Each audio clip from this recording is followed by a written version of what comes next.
చూడండి, మొన్న మీకు చూపించాను కదండి, డీకంపోజ్డ్ వాటర్ ఇస్తే ఇది పూత ఎలాగొస్తుంది, కాయ ఎలాగొస్తుందని.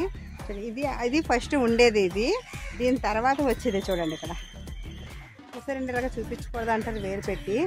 చూడండి ఇక్కడ ఒకటి వచ్చింది కదండి, ఈ పక్కన ఇంకోటి వస్తుంది, ఇక్కడ ఉంది, ఇక్కడ ఒకటి వచ్చిందండి. చూడండి ఇదిగోండి, ఇక్కడ ఒకటి వచ్చిందండి, దీని కిందని ఇంకోటి వచ్చిందండి.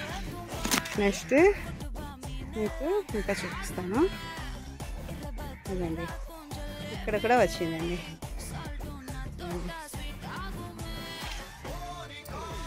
మనకి ఆ గార్డెన్లోని ఆ వాటర్ అంతా పనిచేస్తుందండి.